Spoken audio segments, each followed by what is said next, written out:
Good evening, ladies and gentlemen. The date is October 5th, 2020. The time is now 7:01 p.m. I call to order a public hearing for Ordinance 1042 concerning deed of dedication for Bully Rock Parkway. The title or the header to the ordinance reads as such: An ordinance by the Mayor and City Council of the City of Havre de Grace, Maryland, adopted pursuant to the authority of Article 11E of the Maryland Constitution, the local government article of the Annotated Code of Maryland, City Charter, Section 33, 34, 65, 66, and 73, concerning a deed of dedication for 2.17 acres, more or less, off the Bully Rock Parkway in the area of Bully Rock Water Tower. This is a public hearing. I will call on anyone who is in the audience who is here this evening to speak on this matter. Please be recognized. Okay. No one in the audience is speaking on this ordinance. Any council members have any comments on this ordinance? Good. Okay, without any comments, I call public hearing on ordinance 1042 closed. The time is now 7:03.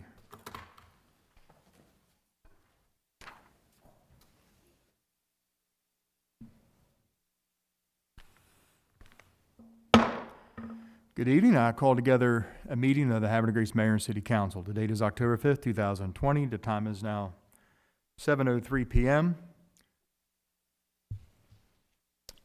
I will call the order, or I'll call the roll call.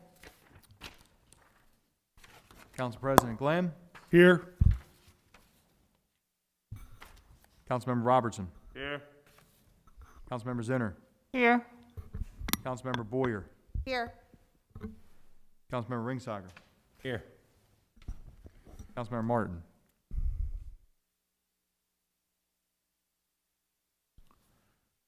Okay. Mr. Mayor, Council President. Councilmember Martin had a death in the family, so it's highly unlikely he will be in attendance tonight. Thank you very much for the update, Council President. Our thoughts are with his family.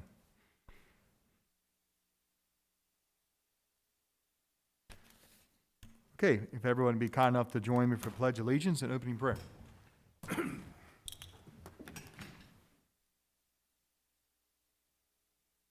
pledge allegiance To the flag of the United States of America and to the republic for which it stands, one nation, under God, indivisible, with liberty and justice for all. If I could have everybody kindly remain standing as I call forward Father James Snodgrass, pastor of St. John's Episcopal Church.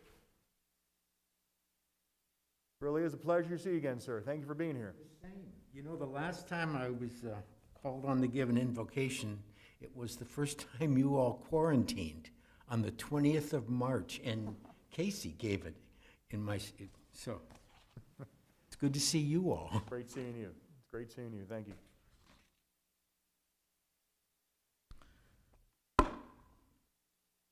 Almighty and all-holy God, creator of creation, tonight we join Christians around the world and people of all faiths who this week lift up prayers for care of creation. But first, Lord God, we pray for President Donald Trump and his wife Melania and the millions and millions in every state and nation afflicted with the coronavirus. Gracious God, source of life and health, send your Holy Spirit on Donald Trump and Melania Trump and all who are sick from the coronavirus and all who minister to them. Strengthen them, O God, to go where they have to go and bear what they have to bear, that accepting your healing gifts at the hands of doctors, nurses, and technicians, the President and First Lady, and all afflicted in this pandemic may be restored to wholeness with a thankful heart. Asking all this through Jesus Christ, our Savior. Amen. Amen. In this time of great national uncertainty, guide us to rely on your strength and accept our responsibilities towards one another. Guide us in electing trustworthy leaders who will make wise decisions for the well-being of our society and environment. May we serve you faithfully in our generation and honor your holy name, O Lord our God. And we pour out our thanks to you, holy God, creator of creation. How many and how wonderful are your works. We live by the sun. We feel by the moon. We move by the stars. We live in all things. All things live in us. We eat from the earth. We drink from the rain. We breathe of the air. We call to each other. We listen to each other. Our hearts deepen with love and compassion. We live in all things. All things live in us. We depend on the trees and animals. We depend on the earth. Our minds open with wisdom and insight. We dedicate the habits of our hearts and life discipline to others. We include all forms of life. We celebrate the joy of living, dying, and life eternal. We are grateful for all beings and all companions. We live in all things. All things live in us. Amen. Amen. Father Snodgrass, it's been a pleasure to see you again, sir. Thank you for being here this evening and taking up your valuable And time. I'm glad your health is back. I'm very fortunate. Indeed. I had a mild case of it. Thank you, sir. Okay, thank you. Mr. Mayor, Council President, what's happening? before we move forward, I'd like to make a minor change to the agenda tonight. I want to add a presentation under number 10. The presentation will be by Debbie Stathis regarding the Mumbles situation they had yesterday, so. So I had an item 2 under presentation. Yes.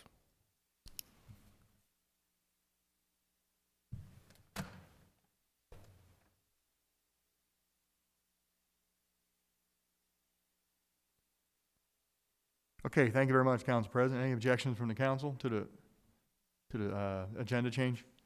No objection. Okay, thank you. Thank you very much, Council President.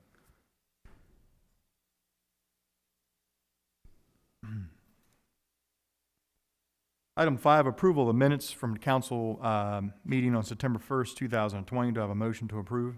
So move. Second. Councilmember Zinner, seconded by Councilmember Boyer. Questions or comments on the minutes? All those in favor say aye. Aye. All opposed say nay. City Council meeting minutes of September 21st, 2020 are approved 5-0 in the affirmative. Item number 6, comments from citizens on agenda items. This is the part of the meeting agenda that if there's something you wish to speak on that is on the agenda, this is the time to be recognized, and I will call you forward to speak.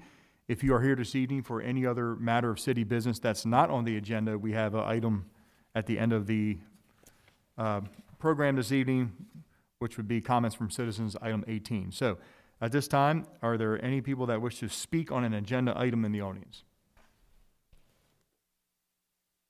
Okay. We will move forward to item 7, appointments. Councilmember Zinner. Thank you, Mr. Mayor. I move to reappoint Nikki Fournier, Steve Gamatoria Jr., Taryn Martin, and Christy Silverstein to the Independence Day Committee.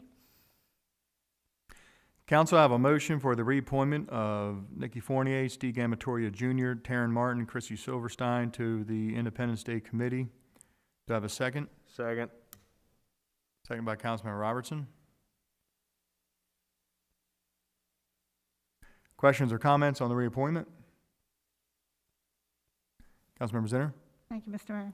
I just want to mention that these 4 individuals have been on the committee since the beginning of the formation of the new committee, approximately 3 years ago, and they've seen two very successful parades under their direction, and we were hoping for a third this year, and unfortunately, due to COVID, that was not happening. But I found this group to be extremely well-organized and full of enthusiasm and energy for the task at hand of not only the Independence Day Committee, but the various fundraisers that they manage and participate in throughout the year. The Christmas Tree Festival during the Holly Jolly Christmas season, and also the Independence Day Gala and other areas where they can raise funds to put on a really spectacular parade and entertainment afterwards. So I really want to thank them for their hard work and their dedication to this task. Thank you very much for your words, Councilmember Zinner. Any other questions or comments? Okay, all those in favor say aye. Aye. All opposed, say nay. The reappointment of Nikki Fournier, Steve Gambatory Jr., Taryn Martin, and Christy Silverstein is approved by council 5-0 in the affirmative. Reappointment to the Independence Day Committee. Commission, sorry.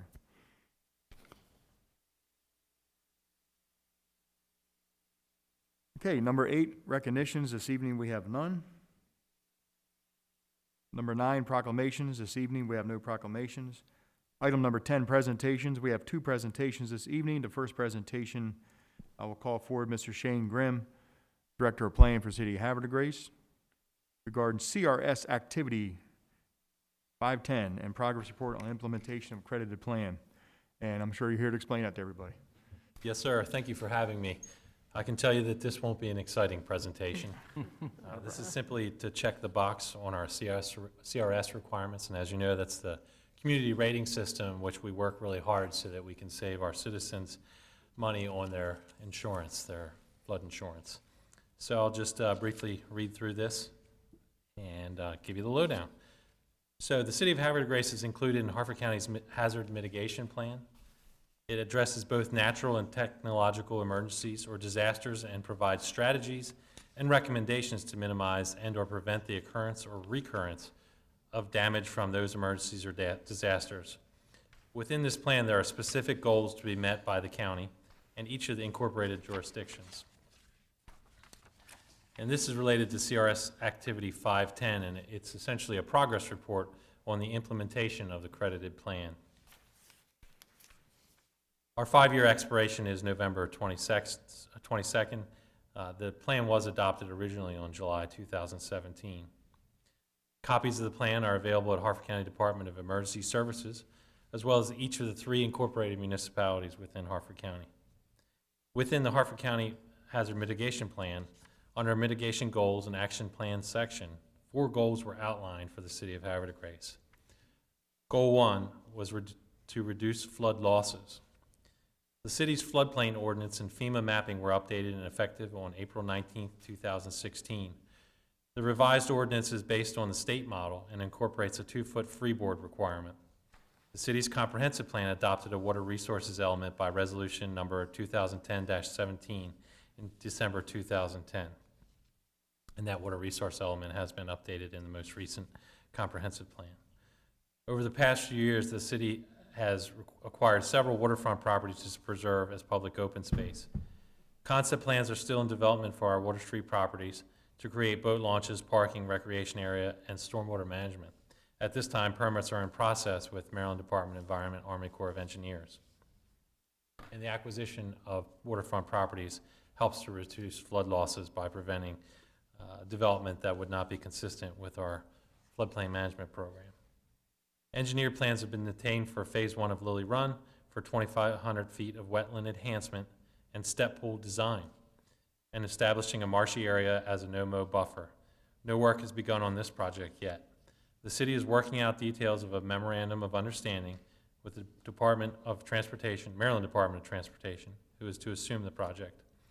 Also in the general area of this project, the Harford County Board of Education is in the process of constructing a new high school, middle school. At this time, MDOT is working on notifying property owners in the area of the enhancement project. The school building is in its final stages and ready for partial occupancy. The city-owned stormwater pond retrofit project with partial stream restoration of Lily Run has been completed. The city is following up with planting maintenance. The city's project for 1,350 linear feet of living shoreline at Concord Point Park has been completed. Follow-up is in progress to replace some plantings that failed to survive the summer heat. Other stormwater projects that were completed include the retrofit to the Concord Point Pond with the addition of 2 landscape infiltration areas, the storm pipe near the Maritime Museum, which was daylighted with step pools, a rain garden near the Decoy Museum with a dry stream channel meandering into the cove. Shoreline slopes were lessened, invasives removed, and native plantings installed. Goal 2 is to protect infrastructure with our water and wastewater systems. The city has installed new cameras for the SCADA system at City Hall, Police Department, water treatment plant, and the water towers above town. The wastewater treatment plant and the DPW shop will have cameras installed as the current budget allows.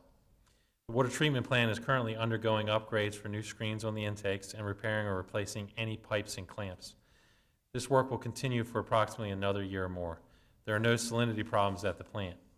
Work was slowed during peak COVID-19 months, but has recently begun again. Smoke testing is done as needed or when illegal activities are suspected. Goal 3 of the plan is to educate and inform the public about all hazards.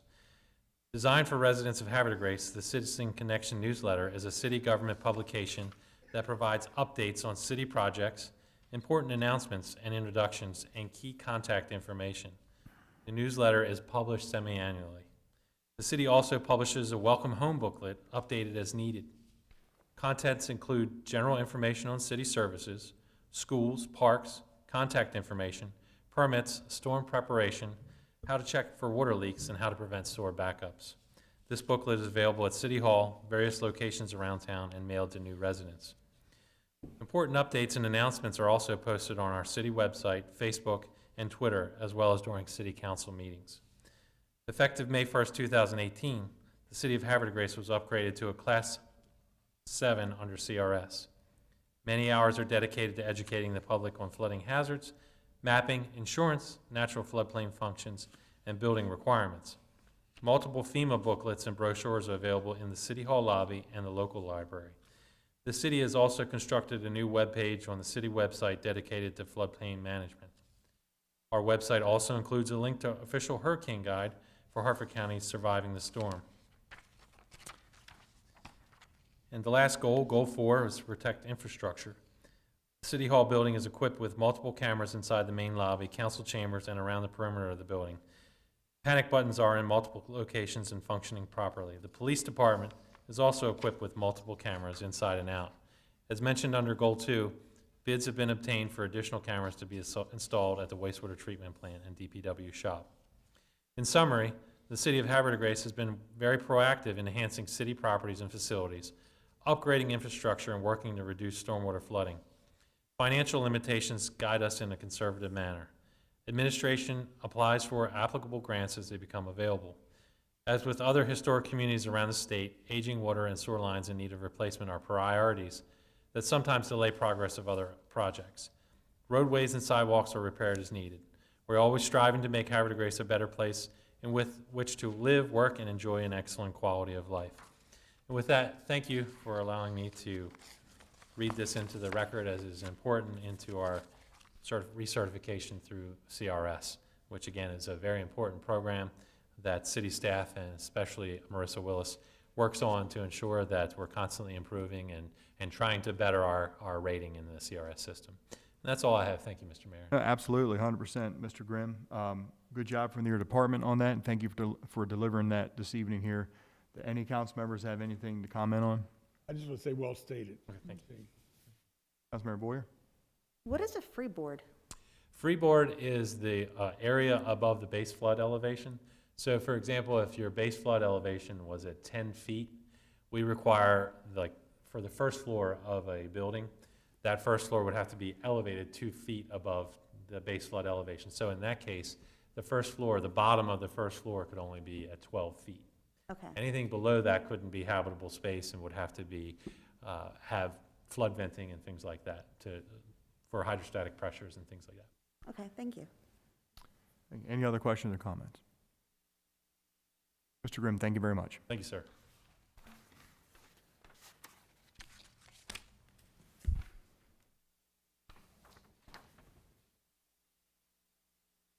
I'd like to call forward Ms. Debbie Stathis from the Havre de Grace Twinning Commission with update on our current status with Mumbles a year later.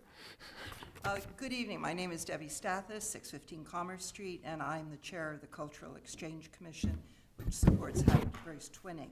So I wanted to attend the City Council meeting tonight to thank the city for its support in our efforts to maintain a relationship with the Twinning Association of Mumbles in this time of COVID-19. Last year, you may remember that 20 of us, including Carolyn Zinner, Mayor Martin, Casey Boyer, went where we were hosted by members of the Twinning Association of Mumbles. We had a wonderful visit, and we're set to welcome them here this week. COVID happened and the trip was canceled, but rather than giving up on the visit, we decided on a virtual visit. Yesterday, this visit began with a Zoom call to affirm the charter we signed last year.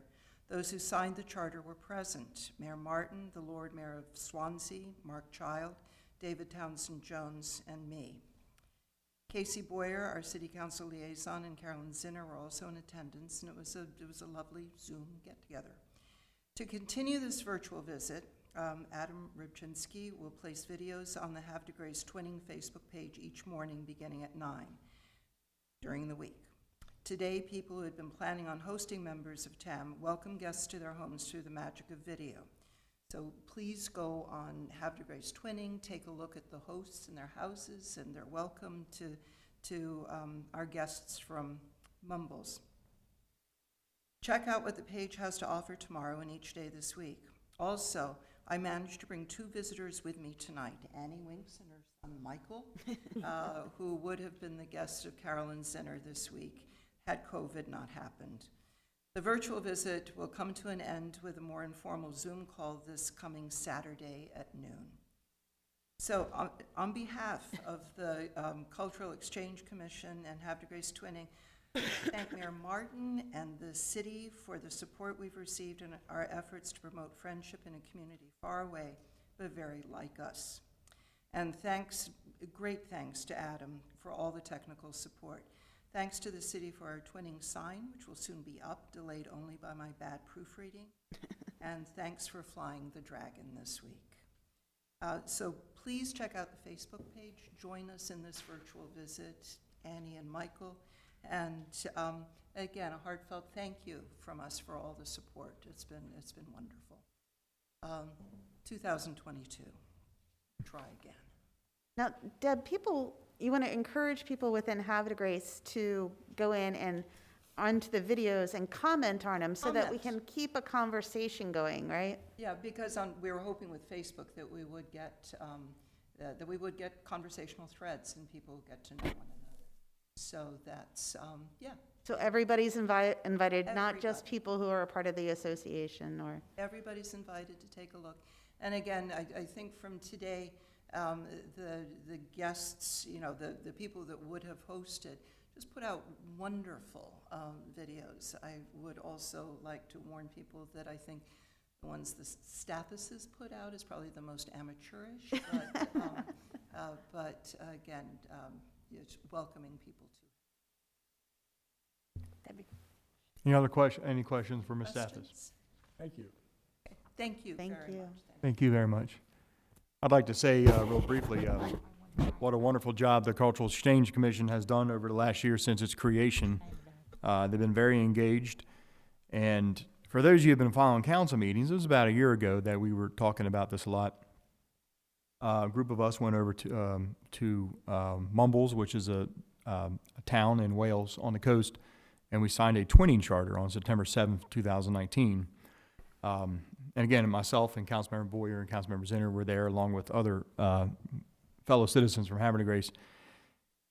And when you go overseas, when you travel 3,000 miles and you get into a car at Heathrow Airport and you drive 200 miles at the coast, on the wrong side of the street. And they drive on the wrong side of the road there. You're going there because you heard from Ms. Stathis for a long time that they have so much in common with us, but you always look for differences when you travel to a far land. You always look for differences and see how they do things different and maybe learn from them. But to my amazing surprise, there are very little differences. It's a coastal community where water and sewer issues, try to improve their parks. You know, some of the town council members or get upset from things people say on Facebook. I mean, it's just like, it's so funny, the things that are so similar in another country 3,000 miles away in the same kind of community, just the same issues that face everybody on a day-to-day life. And they're just the most hospitable, kind, friendly people who were just so delighted to make friends from a little town called Havre Grace in the state of Maryland, the United States. And we feel the same way about them. So right now, this evening, on the coast of Wales, and I think it's stormy over there, at least it was yesterday, there's a Havre Grace flag flying. And there's a sign on the road that goes into this little town called Mumbles on the ocean that says, "Welcome to Mumbles," and underneath it, "Twinning with Havre Grace, Maryland." And so in a couple weeks, we actually had a little sign made up too. So when you come down 155 and before you make a right on Juniata, you'll say, "Welcome to Havre Grace, Maryland, twinning with Mumbles, Wales." And you'll see the Maryland flag, and in case you're wondering why someone's wearing it, the Welsh flag has the red dragon on it. So we had these face masks made up. So it's been about a year, a little over a year, about 13 months. And I appreciate, would you like to come up again and say something, Debbie? Sure. All I wanted to say is another commonality was when we were on the Zoom call, it began at 12 noon. And this was Sunday, and I had my eye on the clock, and I knew that the Ravens were kicking off at 1. And so I knew there was kind of an imperative to conclude the call by 1. So I was in conversation with Lord Mayor Mark Child, and I told him that the Ravens won, it all went well, and he wanted me to tell you that the Ospreys, their football team, soccer team, also played and won. So that, it's good, everybody won. That's good news. That's good news, because when we're on the Zoom call and we told everybody we needed to wrap this up by 1, they didn't understand why. And then somebody said the Ravens game, and they're like, "Well, forgive me, what are the Ravens?" And but we talked to the Lord Mayor over there, and I'll tell you, we really got to pick our game up over here, because they got like robe and like medals and regalia and a fancy title. And Can I get a wig? I had my Havre Grace little lapel pin, but you know, Mark Childs is a gentleman. Their political system is very interesting over there. They take the longest serving council members, and they put them in a rotation to become mayor for 1 year, is it, Debbie? 1 year. So there's nobody's running for mayor, nobody's, you know, it's just and I think Mr. Mark Childs has been on the Swansea council for, Swansea's the big city outside of Mumbles. And I think he's been on almost 20 years, and it was his turn. So it's very, very interesting. So you always guaranteed a mayor that has experience, but it's different over there. You don't elect mayors directly. Here in the United States, you do. So it's just a very interesting political system, but one that we took our ideas of government from. So anyway, so please go to Facebook if you get a chance and look at the Havre Grace twinning? Havre Grace twinning on Facebook. And you'll see all kind of pictures of Wales, Mumbles, Wales. You'll see pictures of our host over there, and as well as what we've been doing as a commission to give our friends a virtual tour. They were supposed to be here this week. They were supposed to be here this week, and we were going to be very hospitable to our friends from Wales, but maybe 2022, right? Okay, so anyway, thank you very much. It's, like I say, it's in a world gone crazy, it's nice to have friends overseas. So, thank you again, Ms. Stathis.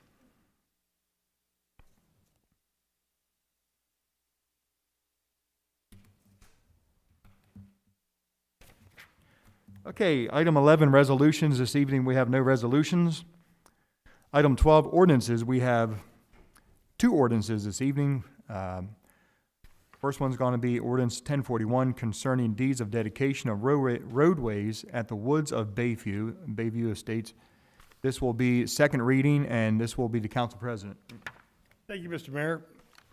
I make a motion to introduce for second reading and approval Ordinance 1041 concerning deeds of dedication for the roadways at the woods of Bayview.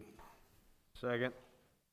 Council, I have a motion by the council president, seconded by Councilman Robertson. This is for the introduction of Ordinance 1041 on second reading. Questions or comments? All those in favor say aye. Aye. All opposed say nay. Introduction on second reading of Ordinance 1041 carries 5-0 in the affirmative. I will read the header into the record. Ordinance 1041 concerning deeds of dedication for roadways at the woods of Bayview.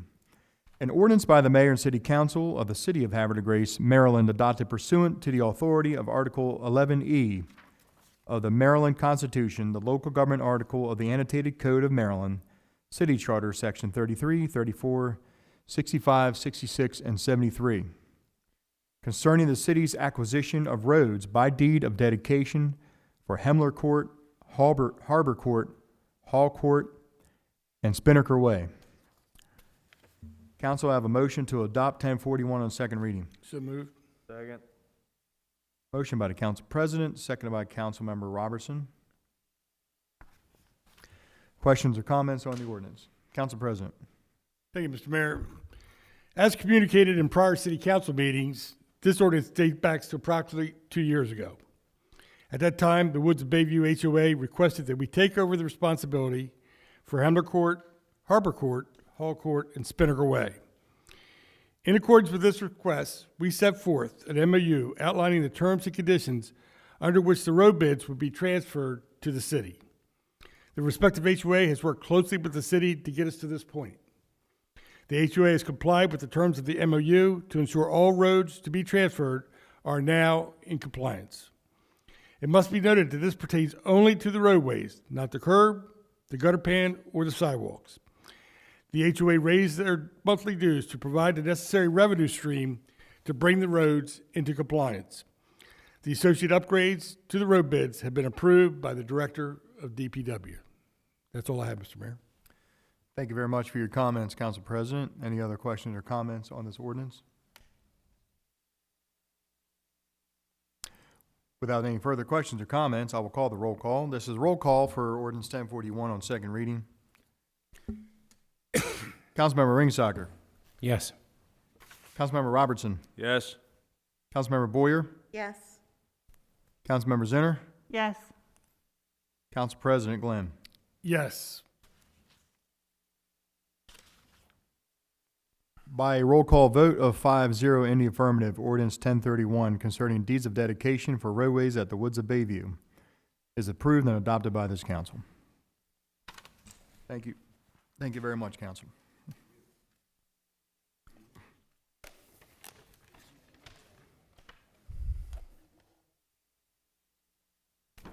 We're going to go to ordinance concerning amendment to Chapter 205, zoning to add personal care boarding home. This is a first reading, and I'll hand this off to Councilmember Ringsager. Mr. Mayor, Council, I make a motion to introduce an ordinance concerning amendments to Chapter 205, zoning to add personal care boarding home for first reading. Council, I have a motion by Councilmember Ringsager. Do I have a second? Second. Second by Councilmember Robertson. This is a motion to introduce ordinance concerning amendment to Chapter 205 to add personal care boarding homes. This is a first reading. Question or comments on the first reading introduction? All those in favor say aye. Aye. Aye. All opposed say nay. Motion to introduce an ordinance concerning amendment to Chapter 205, personal care boarding home, is approved 5-0 in the affirmative. I will read the header and assign this a number. Council, this ordinance will be known as Ordinance 1043, an ordinance of the Mayor and City Council of the City of Havre de Grace, adopted pursuant to the authority of Article 11E of the Maryland Constitution, the local government article of the Annotated Code of Maryland, and Sections 33 and 34 of the Havre de Grace City Charter, for the purpose of amending City Code Chapter 205, zoning to add personal care boarding home as a conditional use in the R1 and R2 districts. Council, to have a motion to adopt ordinance 1043 on first reading. So moved. Second. Motion by Councilmember Ringsager, seconded by Councilmember Robertson. Questions or comments on the ordinance? Mr. Mayor. Councilmember Ringsager. Mr. Mayor, Council, this was an ordinance change, an amendment specifically requested by citizens of Havre de Grace to add personal care boarding homes to our zoning code. It would be a conditional use, meaning they'd have to come before the Planning Commission and the Board of Appeals before approval, and it's only for the R1 and R2 residential district. Thank you very much, Councilmember Ringstocker. Any more questions or comments? I have a question. Councilmember Boyer? So, so as I'm reading this, this includes what we would normally consider an assisted living facility. Mhm. But would it also include just a regular boarding home where individuals who can relatively take care of themselves but still need some personal care, whether it be housing, meals, making the beds, doing the linens for them, washing clothes, that would be included as well? They'd be able to come and go as they wanted, right? This is more directed towards people, the residential, that need specific levels of care. And I'd actually like to defer, if I could, to the planning director, Mr. Grimm. Mr. Grimm, could you come forward, please? Councilmember Ringstocker, go ahead. Sure. Yes. Did you want to ask? Please, if I could defer that question to him. Would you mind repeating again? I was walking over. Could you explain the levels of care that would be covered under this, under the personal care boarding home? Covered What- and what- excluded. What typically we would see in this Sure. sort of environment? So a personal care boarding home is essentially an assisted living facility. It has the name personal care boarding home. That's the name or a title that I'm familiar with as a specific use. And so it's really intended to be personal care provided in a home or a residential setting. This is just my opinion and how I look at it is a personal care boarding home is really more for the in-home care in a residential setting, whereas a typical assisted living facility is more of in a commercial setting. So I try to differentiate between the two. The assisted living facility is intended, as I specified in the definition, that it is for elderly or disabled persons typically. And that has been my experience throughout my career with personal care boarding homes, is it's generally always the elderly. It is not intended to be a typical boarding house or rooming house like we have elsewhere in the code, and which we've actually removed from the RO district.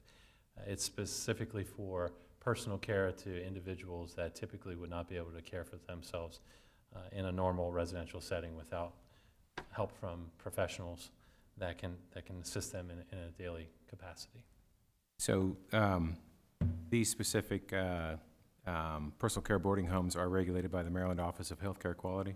That's correct. I looked today at, I looked back actually on a few projects I worked on years ago that were considered personal care boarding homes under zoning. Mm-hmm. And they are all regulated through the Maryland Office of Healthcare Quality as assisted living facilities. So, you have zoning on one side, and then you have the actual use that's regulated by a state agency on the other side. So we're regulating just for zoning to say these types of uses where we're caring for individuals who need care are permitted in these zoning districts as a conditional use. And that's one point that you made that I'm glad you made, that there are several steps in the process to assure that we know exactly what's coming in. The first part of the process for any application that comes in is I require what's called a pre-application meeting for people to discuss their proposed uses with me. If I didn't feel comfortable with the proposed use or that it did not meet the intent of this legislation, then I would certainly advise them that it would not be supported by the Department of Planning. Doesn't mean that they can't go forward, but then ultimately from there they'd have to go to the Planning Commission, who would then make a recommendation to the Board of Appeals on whether or not that use is permitted or is appropriate in that district. And one of the main things for a conditional use is a conditional use can generally be considered a permitted use, but really it has to be with a finding by the Board of Appeals that that is the appropriate location for that use. That's one of the major roles of the board in a conditional use or a special exception, is to look at it and say, is this use appropriate? And certainly I would expect that the Board of Appeals and the Planning Commission would ask pointed questions about the type of facility and the type of care that will be provided at that location. So the Board of Appeals and the Planning Commission can apply the intent as written in the ordinance amendments? I would expect that they would have to make a finding of whether or not the proposed use was consistent with the intent of the ordinance. Outstanding, thank you. So by it saying includes, doesn't it leave room for things that can that meet this, but still are not specifically for the elderly and the disabled? Yes, I think you need to be careful with, or we need to be careful with excluding or being discriminatory. So the easy answer to your question is yes, someone could come in and ask to be considered for personal care boarding home for other uses. My response to that would be that's not the intent.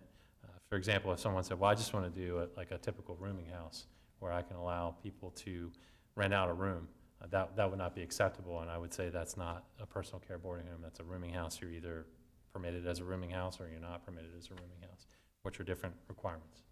So would this allow someone to have, not an assisted living facility, but to have a boarding house for the elderly, who are able to have independent living, but yet be able to provide them the housing, the meals, linen service or cleaning service, et cetera, since those are personal services, but excluding from that medical assistance of any kind?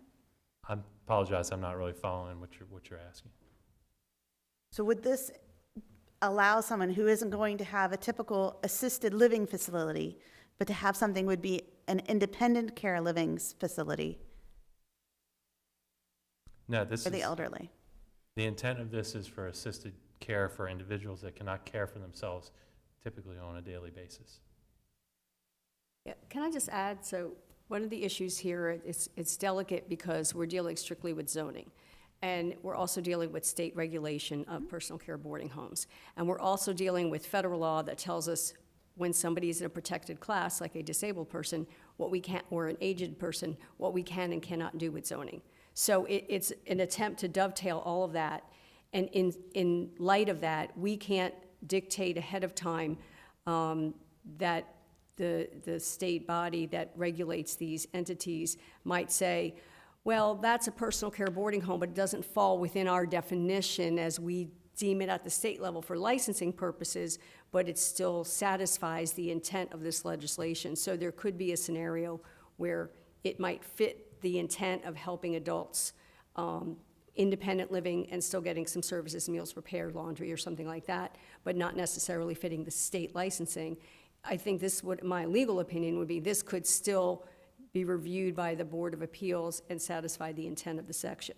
So it doesn't say you have to be licensed, but it anticipates that most of them will be. We just can't foresee a scenario, and we're not prejudging a situation where somebody comes in and might have something that satisfies this definition and satisfies the purposes. Does that help? Mm-hmm. So it is allowed. And it still would get with the Board of Appeals review. So, but it still would be allowed then? Potentially, yeah. Okay. Councilmember Zinner? Yeah, I would like to put forward a friendly amendment, line 73, section 2 there. The maximum number of boarders shall be 5. Could that be changed to residents? Since it appears that it's going to be a residential, it applies to a residential assisted living facility. Would you also want to change line 51 to the same? They mean, Yes. they're repeated just because they're in two different sections based on R1 and R2. Well, the maximum number of residents, too, I would want it to say. I No. think that sorry. What I'm saying is they're both the same requirements. It's just reiterated twice because we have to add it to two different sections of the code. So whatever you change in one, you need to change in the other if you're going to do that. So it would be line 51 and 73 That's for correct. consistency. Mhm. April? What? Is that okay? Yeah, I mean, what, you changing borders to residents? Right. Yeah, okay. Mr. Mayor? Yeah. Councilmember Zinner? First off, I'm not sure that would be a friendly amendment, first off. But second off, the ambiguity of the word resident might apply to the people that live there that operate the facility. Say you have a husband and wife running the facility, that would limit them to 3, quote, residents that they could care for. You see what I'm saying? I hear what you're saying. It's just that in my experience, that anyone that's been in that type of facility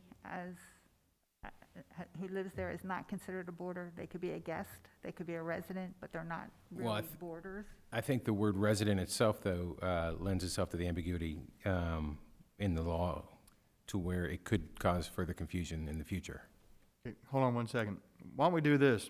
Why don't you go ahead and make that in form of a motion, and then we can discuss it. Okay. I make Okay, a so go ahead and make it motion in form of to motion. Okay, I make a motion to change the word borders in line 51 and line 73 to residents. Okay, council, I have a motion by Councilmember Zinner. Do I have a second?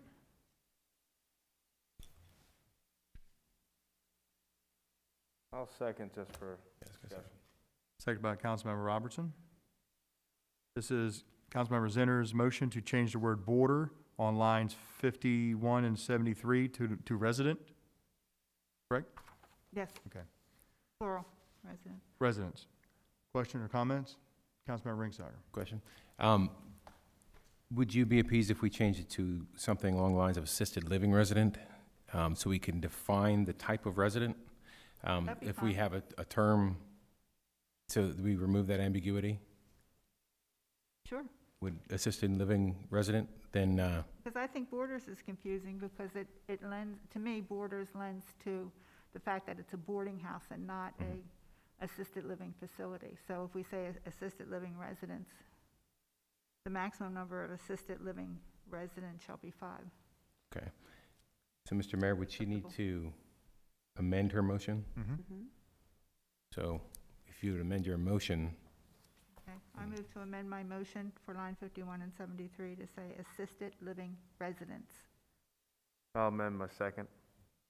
Okay, so line 51 and 73, the word border shall be removed and replaced with assisted living residents. Correct. Motion by Councilmember Zinner and seconded by Councilmember Robertson. Any further discussion? Councilmember Robertson. One question. I assume, Shane and April, that this is kind of like templated at the county or the state level. Is that correct? Is there some place where this language came from?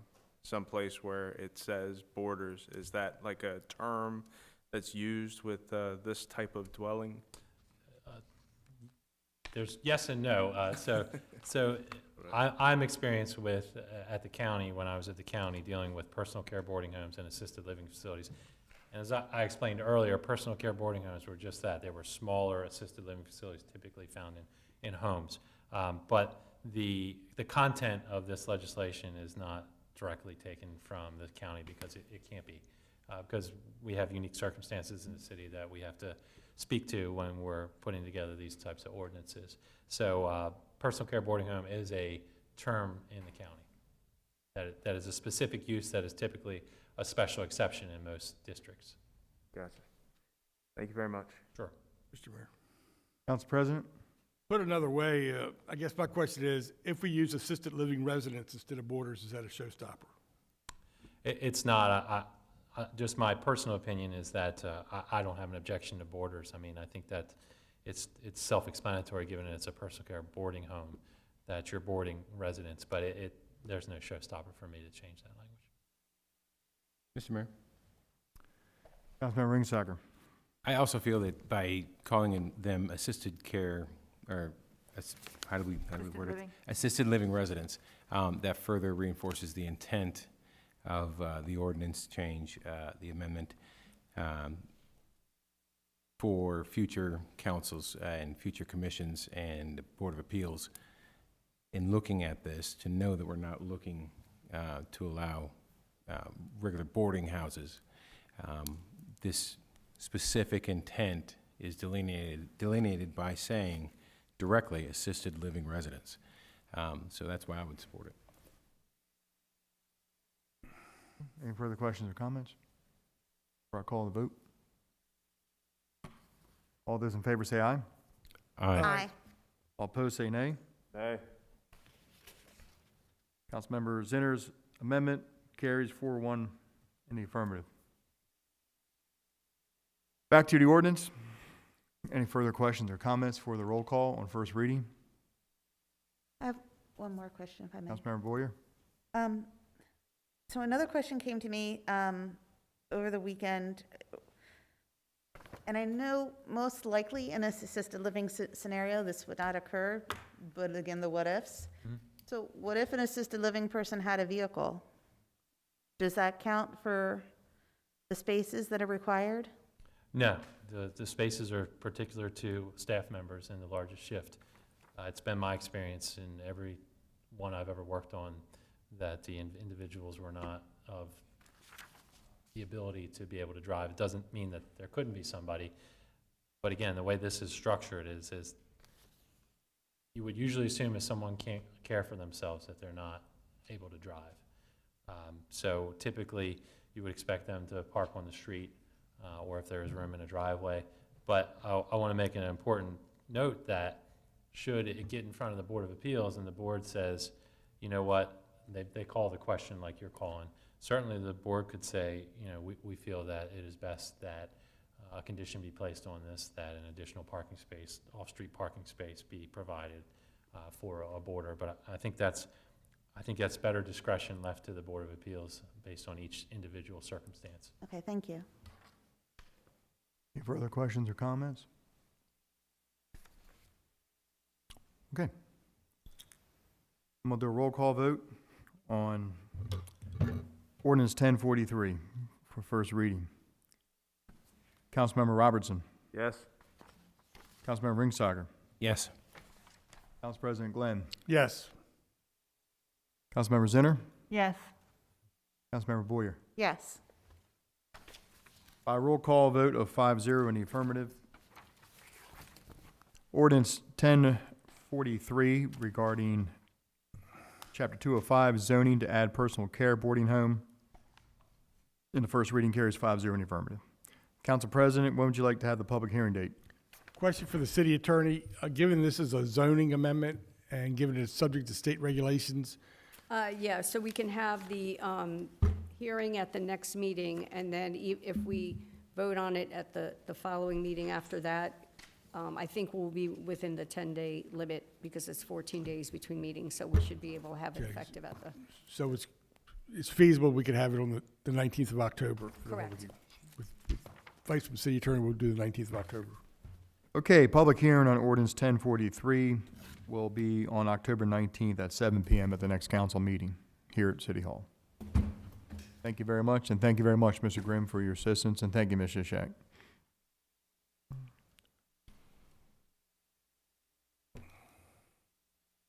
Okay, we're gonna go to item 13, old business this evening. We have no old business. Item 14, new business, we have none. Item 15, director's reports. Start off with the Director of Administration, Mr. Seipel. Good evening. Good evening, Mayor. Good evening, Council, and good evening, citizens. Our Director of Economic Development, Erica, is absent tonight, so I'd like to start off with an announcement from the Department of Economic Development. The Harford County Government of Office and Community and Economic Development is administering $10,000 grants, that's grants in $10,000 increments, for restaurants impacted by COVID-19. Submissions are going to begin being taken this Wednesday, October 7th at 8 a.m. And to apply, you go to the website at bit.ly/Harford Restaurant Relief. Couple of points to make on that. It is for winter operations through December 30th. It's an online application. There's flexible use of the funds. You must operate year-round and own or rent commercial property. Food trucks are also included in this. 3 easy steps. You read the FAQs, you complete your application, and of course, and then you submit it.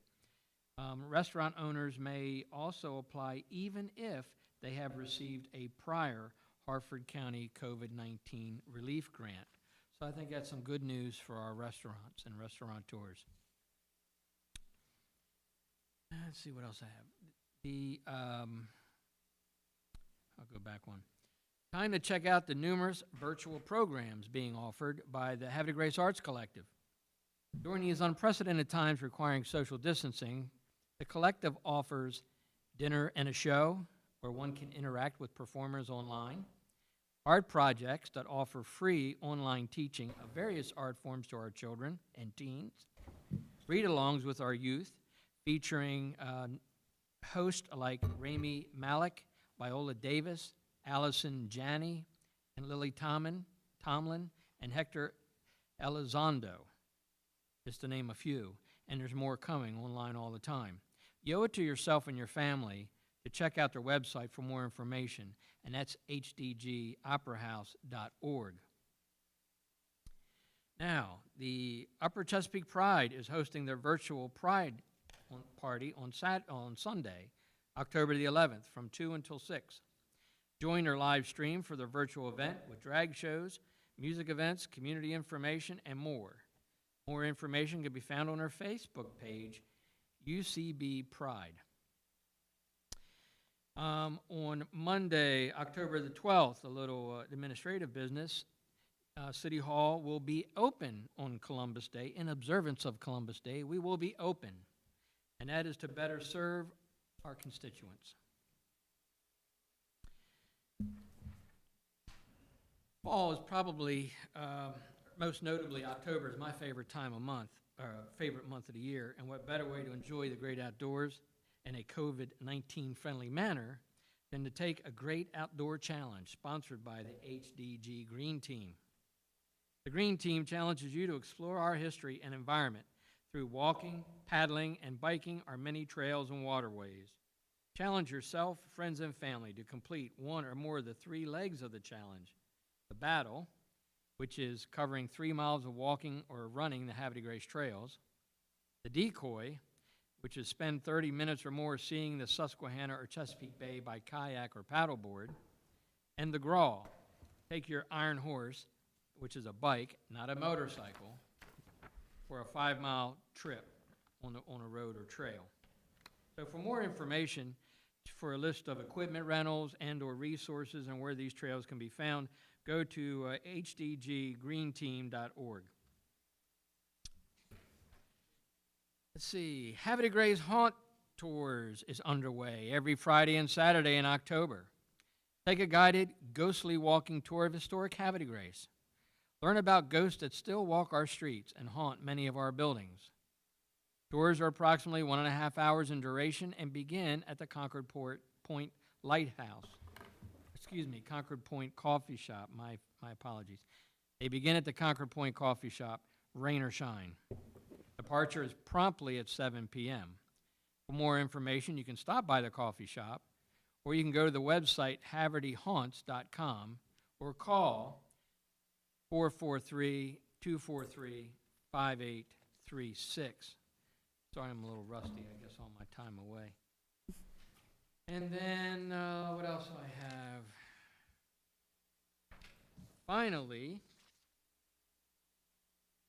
Farmers Market. It's open every Saturday, beginning at 8:30 and runs until noon. There's only a few Saturdays left in this season to enjoy the fall harvest and catch up with your friends. And that will conclude my remarks, other than to say to people, please stay engaged in our various websites, which is hdgoperahouse.org, the explorehavregrace.com, and havregracemd.gov. And that will conclude my remarks for this evening.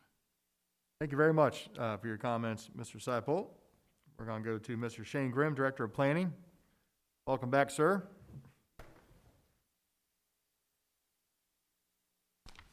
I've been busy tonight, huh? Lots of stuff going on in planning world. So I don't have a whole lot this evening. I just wanted to bring you up to speed on the never-ending project, which is the update to the critical area regulations and the mapping. So we're getting near the end, which is we're very thankful for, because it's been a long process. But just wanted to give you a quick update on the critical area digital mapping. Letters did go out to affected citizens on Thursday. There were 117 property owners affected by the line changes based on the new shoreline and tidal wetland mapping. And just again, if you're not familiar, the critical area is all those lands 1,000 feet landward of the tidal zone. So they're regulated under the critical area regulations, or our program, our city program. Property owners should be receiving individualized letters early this week if they haven't already. For anyone interested in those updates, there's information on the Commission's website at dnr.maryland.gov/critical area. This includes a video and an interactive map viewer, general information, and contacts. You can zoom in on the map viewer to see your individual properties in relation to the critical area map adjustments. And in addition, the city has a web page under the Department of Planning on the city's website for information as well, with a lot of these same links, but also our E-code link to local regulations. If you need more information, I suggest you check those resources. And as always, if you have any questions regarding the mapping update, you can either contact Diane Clare or myself at any time. And that's all I have. Thank you. Mr. Grimm, thank you very much. Sure. Appreciate it.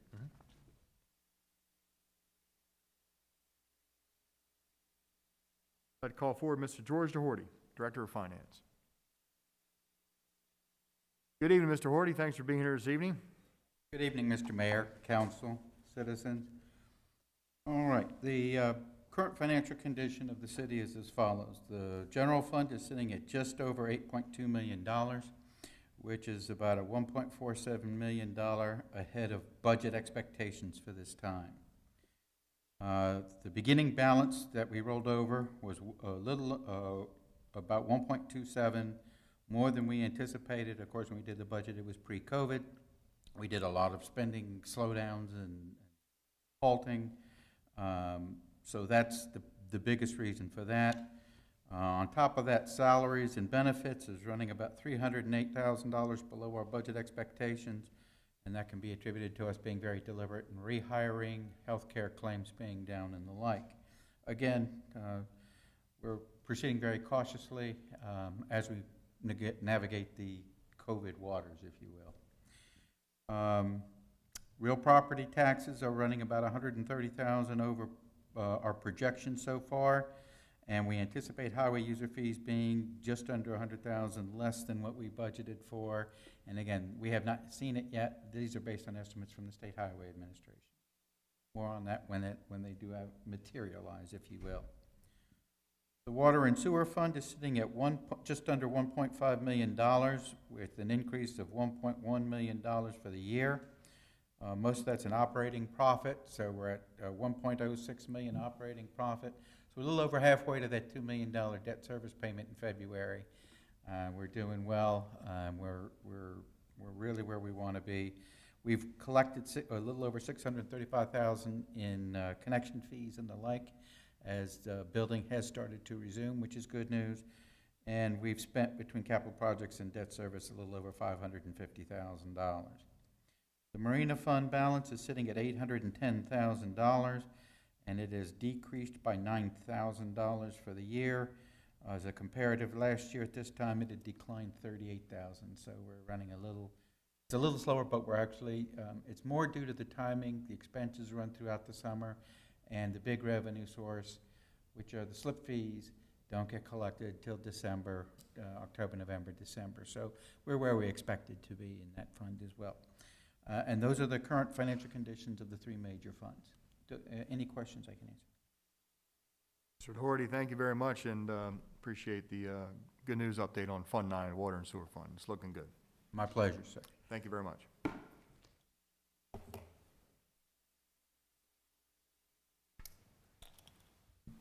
I'd like to call forward Mr. Tim Whitty, the Director of Public Works. Good evening, Mr. Whitty. Good evening, Mayor and Council. Thank you for being here. What's going on in DPW? Well, as you can see, if you've been out there, the project by the lock house has been completed. The trail's in, seeded. The grading's taken place as far as on the Jockey Bridge, as well as the new bridge that's installed over the gateway to the Shad Pond.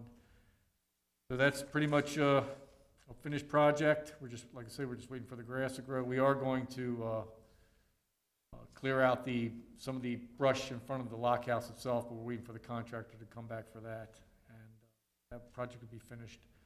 We are working with the director of the lock house to try to clear some of those logs out that are in the lock. I don't know how I think they're pushed up there. I'm not quite sure how they got there, but they're there, and we're going to try to help take care of that. The Aberdeen, this week we'll be filing for the building permits for the Havre to Grace water line to Aberdeen. just signed the applications off, so this week we'll be submitting, getting that project started through the permitting process.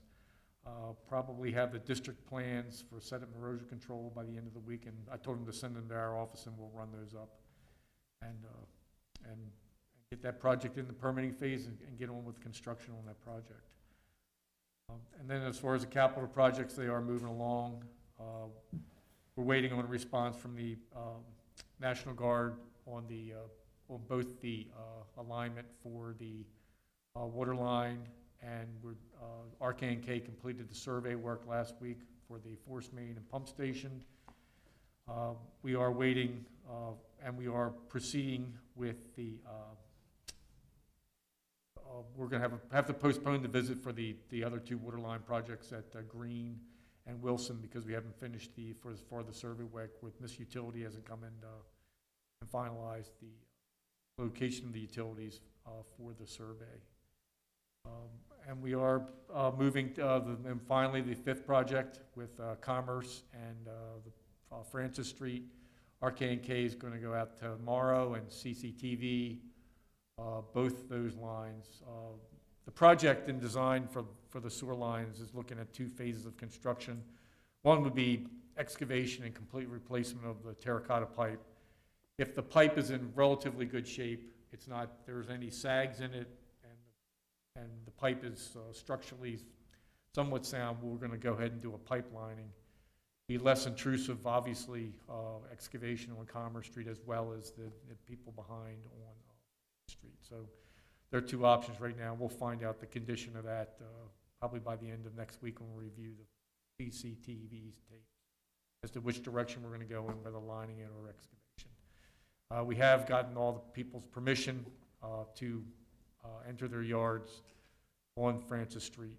We did send out a permission slip, I guess that's what you would call it, as well as inform that we would be coming back and requiring a drainage and utility easement to the rear of their property, which doesn't exist there now, giving the city access for repairs and maintenance. That's all I have. Thank you. Thank you very much, Mr. Whitty. Does anybody have questions for Mr. Whitty? Councilmember Boyer. At Tidings Park, down at the parking lot, is there an issue with the hillside there? And what are you in the process of doing? I see a lot of stone there.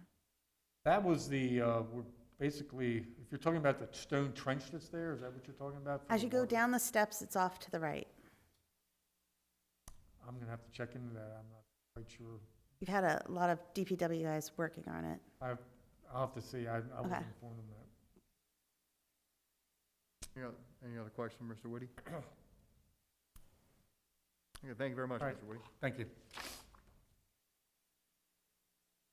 I'd like to call forward Chief Walter. Good evening, Chief. Good evening, Mayor and Council. I just wanted to remind folks, or actually tell them, because I'm not sure that they would remember, but October is Domestic Violence Awareness Month, and it's very, very important. This month is very, very important because we like to make sure that people are truly aware of domestic violence and the problems that we are seeing nationally when it comes to domestic violence. Unfortunately, with COVID-19, the state of Maryland is starting to see an increase in domestic violence over 2019. The CDC estimates that 1 in 4 women and 1 in 10 men are the victims of intimate partner domestic violence. So this is one of the reasons why I'm really trying to stress that October is Domestic Violence Month. Not that it should have its own specific month, we should always be aware of it, but we really want to point it out this month. The one thing about domestic violence is it doesn't discriminate against, race, religion, sexual orientation, culture, economic status. It's across the board. I hate to say that, but it is across the board. So we ask that if you are the victim of domestic violence, or you know somebody, you have a loved one, a friend that is the victim of domestic violence, please have them get in touch with SARC, which is the Spouse Assault Resource Center. They can be reached 24 hours a day at 410-836-8430. That's 410-836-8430. And again, you can also call any of the local law enforcement agencies. If you're here in Havre de Grace, you can call us at 410-939-2121. Of course, the Sheriff's Office, Aberdeen, and also Bel Air. But again, if you're not really sure where you're located, if it's within a certain jurisdiction, if you want to call us or any of the other agencies, we will make sure that you get the help that you need. So don't think that you shouldn't call if you don't know where you're actually located. So please make sure that you do that. The other thing I wanted to mention is in early July, I think it was our first meeting in July, I had mentioned about National Night Out, because National Night Out is usually held in August. It's usually the second Tuesday in August, but it was also canceled because of COVID-19. I think I also mentioned that it was going to, the date was going to change to October the 6th. Well, tomorrow is October the 6th, and pretty much no one is still doing National Night Out. But we are going to do, the Havre de Grace Police Department is going to do our own virtual National Night Out. And we're going to let folks know about all of the different nice neighborhoods, communities, that type of thing, because National Night Out really is supposed to bring the neighbors together, police and neighbors getting together, and communities getting together under friendly, nice circumstances to, again, fight crime, the opportunities, to eliminate those opportunities, but really everybody to get to know each other. So be sure to check out on our Havre de Grace Police Department Facebook page, and we will be doing a virtual National Night Out. So, and that would be it. Thank you so much for your comments, Chief. Any questions for the Chief of Police? All right, thanks you again, all. and thanks for doing the virtual night outs. Sounds No good. problem. Thank you.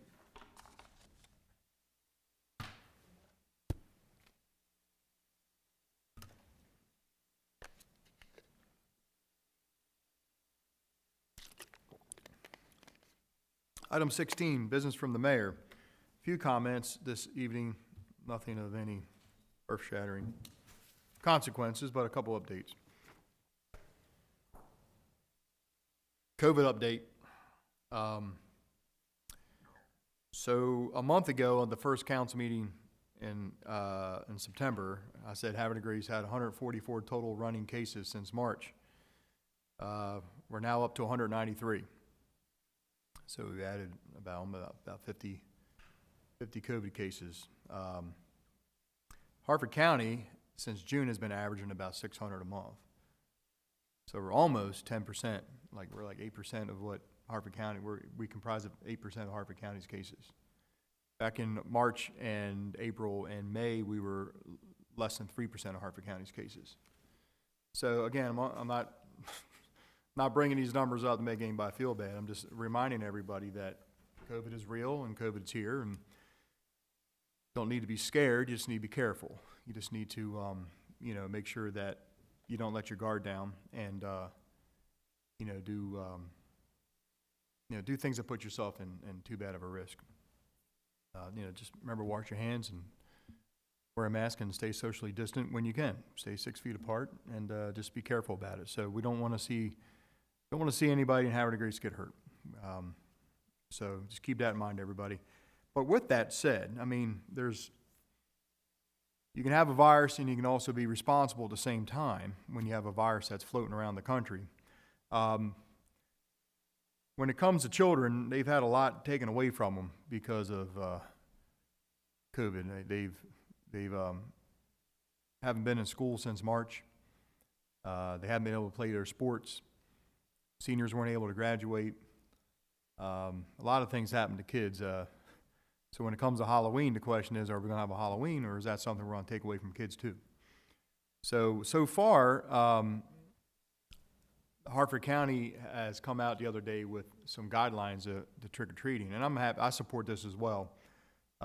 Trick-or-treating is not canceled. I don't know if it's the government's to cancel or not, but trick-or-treating is on, but they say the kids please follow CDC guidelines. Now the CDC says, hold on one second, I'll tell you what they say. The CDC issued their Halloween guidance. Please note that the highest level risk would be to trick or treat door to door, but this does not mean you should cancel door to door. It just means that you're at higher risk of being exposed, but no more than if you went to the store versus staying home. So in other words, if you're trick or treating, make sure if you follow your children around, wear a mask. You should wear a mask. People who wish to participate, leave your porch light on. People who do not wish to participate, turn your porch light off. It's even recommended that candy be perhaps pre-bagged in a Ziploc bag, and some people are even suggesting maybe have like in your driveway or sidewalk, like a little table with individual things that a kid can walk up and take it, rather than stick their hands in a bag or bucket or something like that. So again, there's always a risk to everything, but I mean, these kids have had a lot taken from them. I mean, I hate to see little kids not have a Halloween. Just, I say, parents, go with your kids. Please make sure they're careful. Citizens of Havre de Grace, if you don't feel comfortable enough, turn your porch light off. If you want to participate and you think you can help kids receive their candy in a protected way, then turn your light on. And unless we hear otherwise, Halloween's go. What's that? We'll be posting those guidelines on the city website. They'll be up in the morning.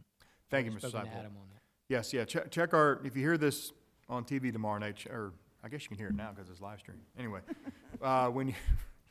if you hear this and you want more information, we'll have all the trick-or-treat information on our website. But I know a lot of people were wondering about Halloween, and so we can do it. Let's just be careful. You know, let's be smart about it.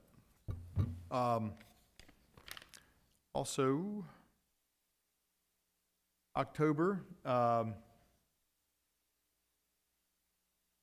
is Susan Komen Breast Cancer Awareness Month, and I want everyone to know that to honor this month and support breast cancer awareness, the City of Havre de Grace will participate, as we did with prostate awareness in September, and we have designated the second week and the third week of October to light our lighthouse pink. So a lot of people have asked me, you know, we lit the lighthouse blue for September. I said, yes, absolutely. We will be lighting our lighthouse pink for 2 weeks, second and third week of Havre de Grace, or of October. So check out the Havre de Grace Cocker Point Lighthouse when you get a chance. Havre de Grace is 100% behind it. And the last thing is save the date of 11/21, which is a Saturday in November. It's a Saturday before Thanksgiving, and we are going to try to have the Oyster Festival. We've had an Oyster Festival now, I think, for 4 years, and we believe, according to the governor's executive orders and the CDC guidelines, that it's possible to have an event of this magnitude with the community center and several very large tents set up outside where we can accommodate all the social distancing requirements and food handling requirements. So we are working on some final touches. We're about 95% sure we can do the Oyster Festival. We just don't have tickets for sale yet, but we will soon. So keep checking back with the Havre de Grace website or the City Havre de Grace Facebook page for a link to purchase tickets. But once we have everything lined up, we'll do it. I just wanted to throw out the date of November 21st, was the Saturday before Thanksgiving, in case you are a past participant of the Oyster Festival or you would like to join the Oyster Festival. It's very likely that it's going to happen this year. And remember, $15 of every ticket that you buy for the Oyster Festival goes to the Havre de Grace nonprofit that sells that ticket. So nonprofits out there, get ready and get your fan base ready to go to the Oyster Festival. So with that said, those are the only comments that I have this evening of any importance. So I'll try to keep it short, and I'll move over to comments by comments from council members. Oh, one more thing I want to say real quick. Sorry. One more thing. Earlier this evening, we reappointed 4 members to the Havre de Grace Independence Commission. And they've been on the Independence Day Commission since it was formed in 2017, so 17, 18, 19. So we reappointed them, and I know a lot of people have come to me in the community and asked how to get involved with the Independence Day Commission.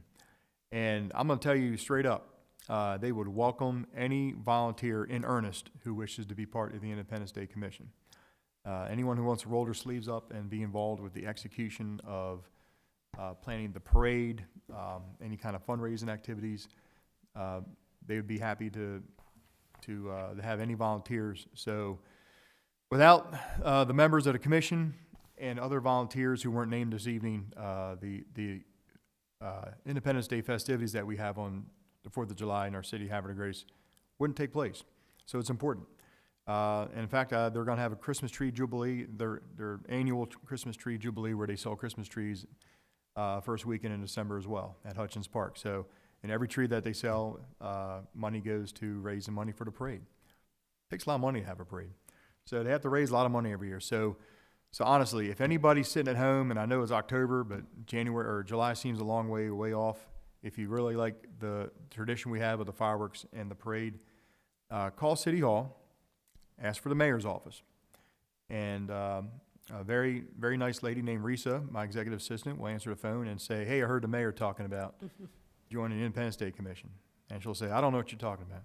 No, I'm just kidding. No, she will direct you to information where you can become a member of the commission, or you don't have to become a member of the commission. You can just say, hey, look, I'd like to volunteer anywhere you can use me. So, it's me be thinking about the parade, right? We're going to be here before you know it. No COVID next year. It's going to be fine. So, all right, with that said, we're going to move on to council members. I apologize. And Councilmember Ringstocker, go for it. Mr. Mayor, Council, thank you so much. I can't remember the last time we had a council meeting that was this quick. We don't even need a bathroom break. So I would like to begin by offering my condolences to Councilmember Martin and his wife Debbie on the recent death in their family. The Planning Committee will meet on October 21st, approximately 6:30, I believe, and the Planning Commission will meet on the 26th. We've got a lot of work coming from the planning department.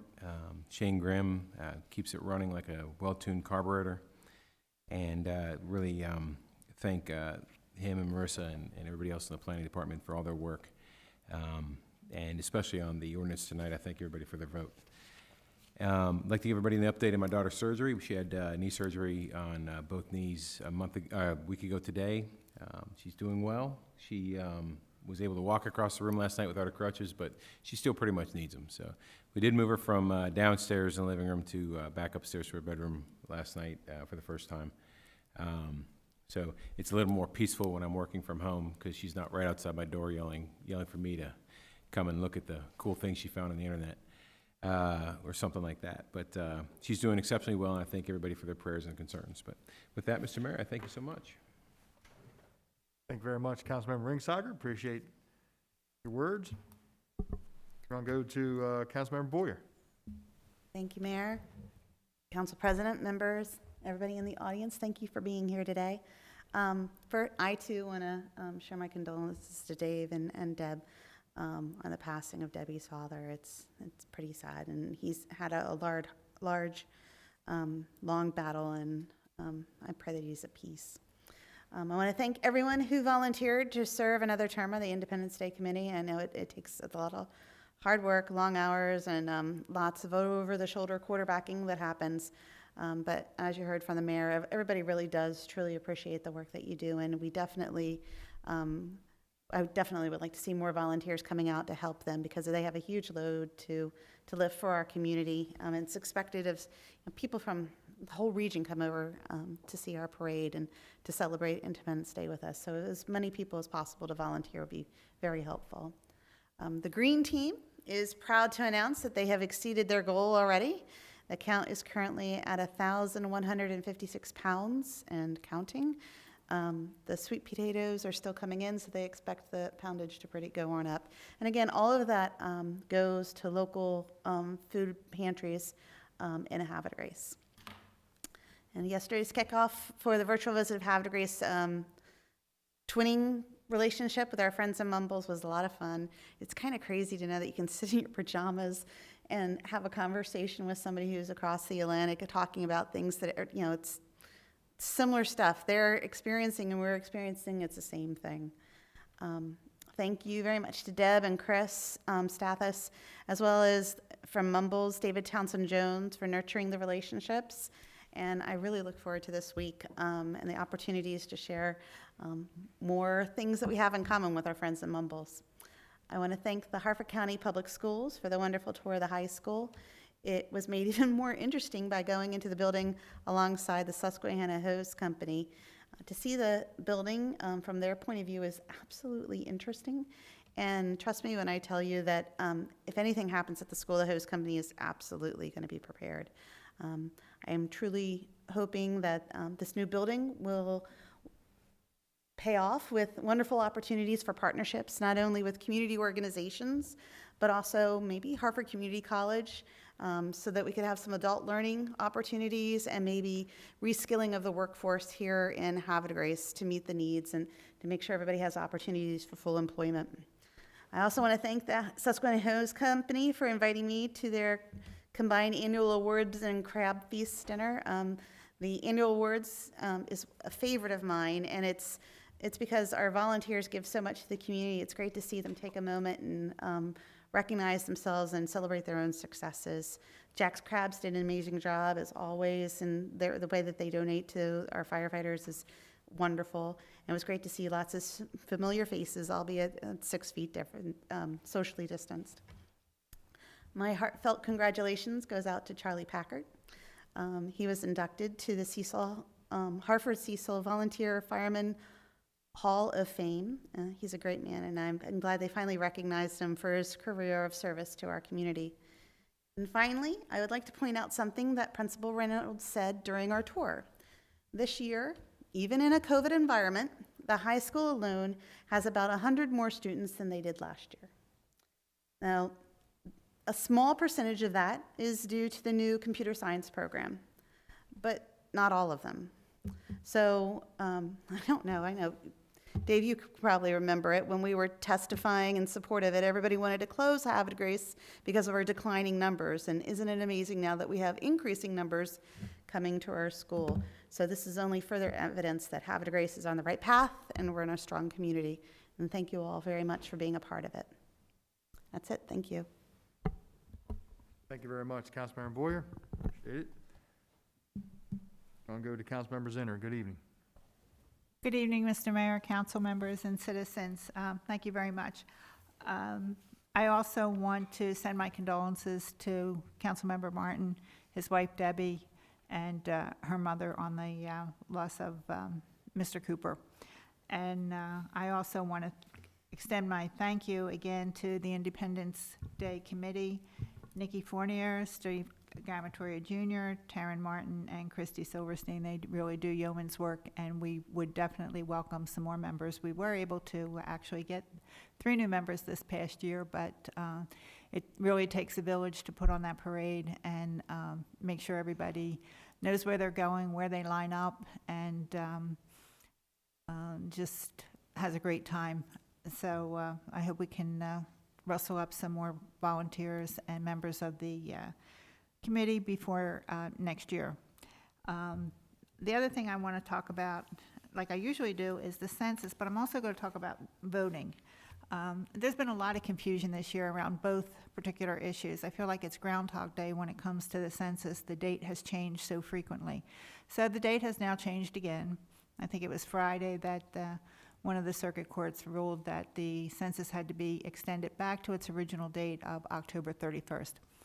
And the census departments were to text or contact their workers in any way they could to tell them to come back to work when they had already told them that they didn't need to work until that time. But at any rate, we continue to show good numbers in terms of Havre de Grace and Maryland and Hartford County. So Hartford County is at 78.3%. It is a little bit behind the response rate of 81% that they had in 2010, but they still rank 3rd in the state in terms of responses. We are at 75.8%, so we are above what we had in 2010 of 71.9, and we're in the top 25% of the 158 districts that are being counted.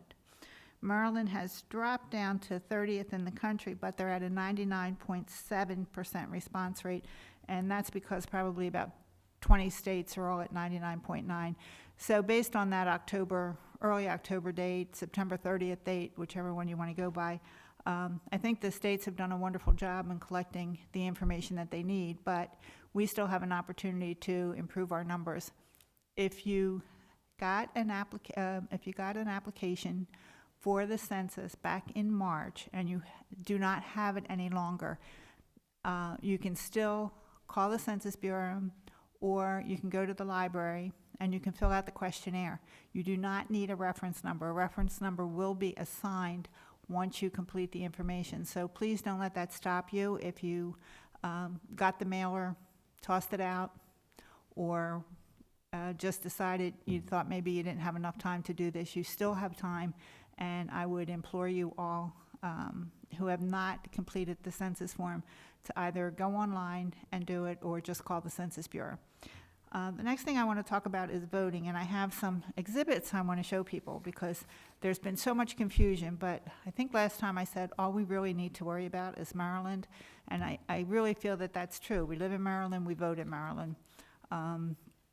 Every state has the authority to assign their own or create their own laws in terms of how they want to handle voting in their state. So my focus is on how Maryland is handling voting. So I just want to read an important note. All recent change in the law requires the State Board of Elections and each local board of elections to refer to absentee ballots as mail-in ballots and absentee voting as mail-in voting. Please note that the change in terminology does not change the process of mail-in voting. So these terms mean the same, but Maryland Board of Elections is using just one term, and again, I feel that that's to lessen some confusion between what some people may think are absentee ballots versus mail-in voting. To vote by mail, you must request a mail-in ballot. So many of us received ballots for the primary. You will not receive a ballot like you did for the primary. You have to request your ballot, and it will come in an envelope like this, and it will have a barcode. And this happens to be my husband's ballot, and I opened it, and then I started checking the barcodes, and then I realized, well, if I open mine and I get confused and I put mine in the wrong envelope, it will not count. So if you're getting more than one ballot at your home because you have more than one voter, then just be careful when you complete your ballot and you sign the attestations form and put it back into the envelope that you're putting it in the correct envelope and you're matching up the barcodes. So I just wanted to be sure about that. The other thing is, after I got my ballot, I actually got a sample ballot form. So one says official ballot inside, the other one says sample ballot. And it's basically the same in terms of the information, but this is not a ballot that you can complete and put in one of the drop boxes. So I just wanted to, especially for people who haven't maybe voted in Maryland before, or we have a lot of new voters, and also young people who will be 18 by November 3rd who are eligible to vote. So just be careful, and I've mentioned before that once you start the process and you register to vote and you put in your request for a ballot, your status shows up on the website. So when I first put in my request, I had a status of pending. So I checked as soon as I got my ballot, and it was updated to ballot sent. So when I complete this ballot and take it to one of the drop boxes or the Board of Elections, I'll continue to go back and make sure that it's updated to ballot received, and then it's updated to accepted/counted. The other thing that Maryland is doing this year is they've made a change to start canvassing, in other words, checking signatures, checking addresses, and counting votes as early as October 1st. They are the first state in the nation that is going to start this process because they're committed to try to give a final answer as soon as possible after the election day. So I just wanted to be sure everybody understands that. And then the final thing is you need to turn your ballot over. The bottom, there's a little arrow that points to the other side because there are two ballot questions. And I just want to mention them. One is a budget amendment to the Constitution. And and I just want to explain it a little bit because I had questions myself. And it was when the governor sends his proposed budget to the legislature can only cut from the governor's proposed budget, not add or move money around. The ballot question allows legislators to set priorities within the governor's overall budget. It is important to remember that this ballot question does not impact the constitutional requirement to have a balanced budget every single year. The governor will have the ability to line item veto items within the budget, subject to a legislative override. The change would become effective with the next governor's first budget, January 2023. That's question number 1, and you just say yes, you agree, or no, you don't agree. The next question is regarding additional funding for education in Maryland.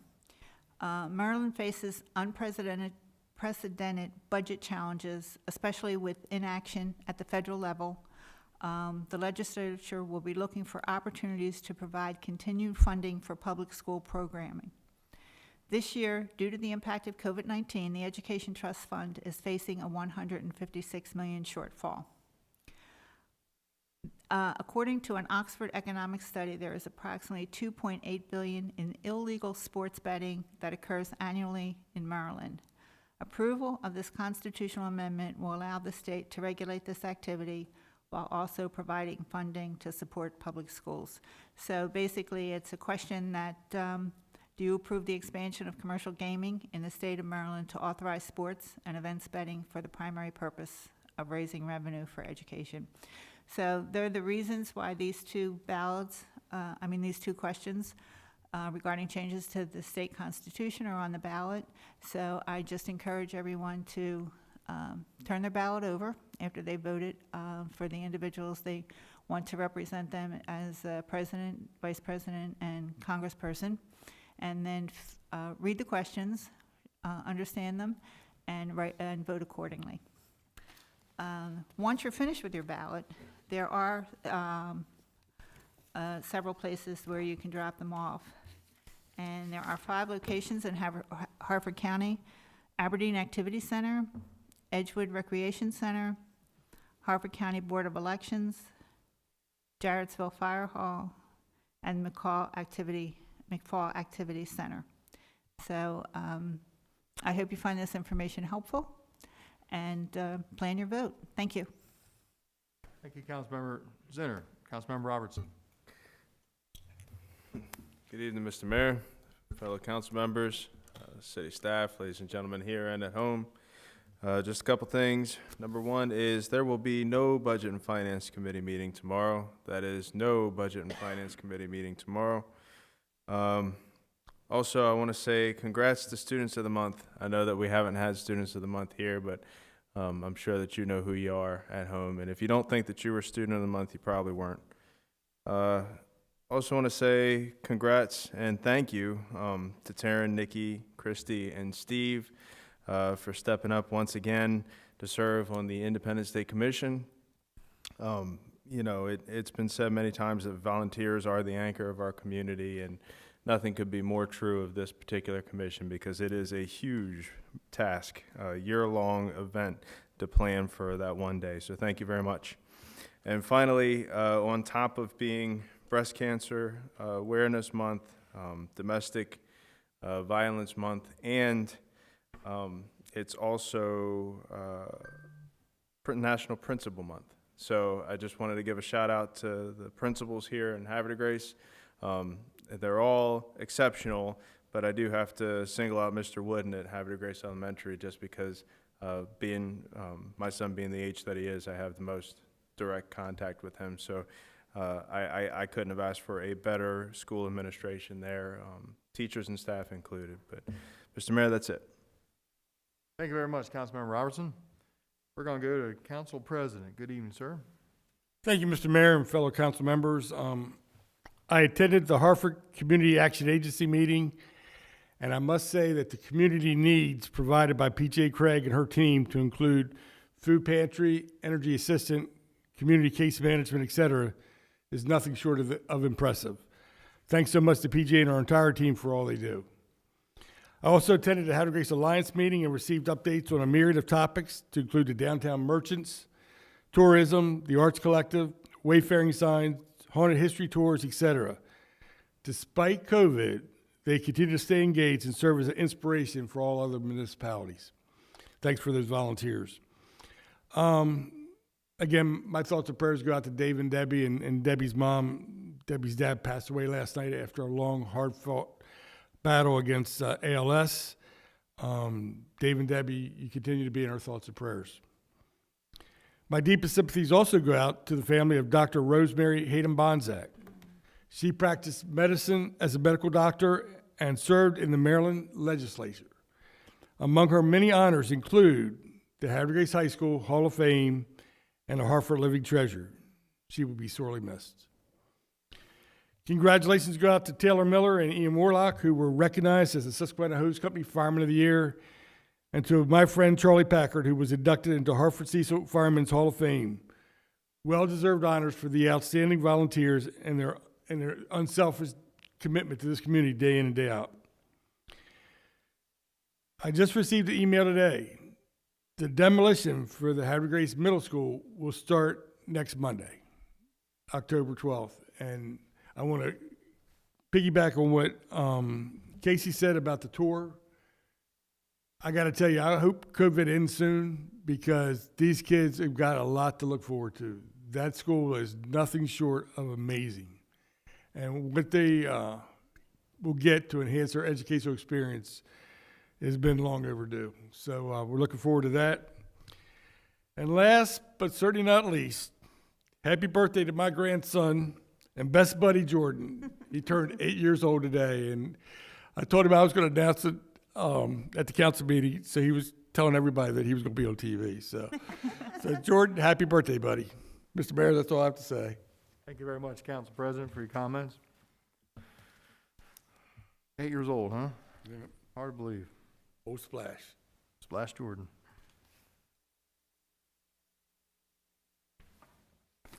Okay, we're going to item 18, which is comments from citizens.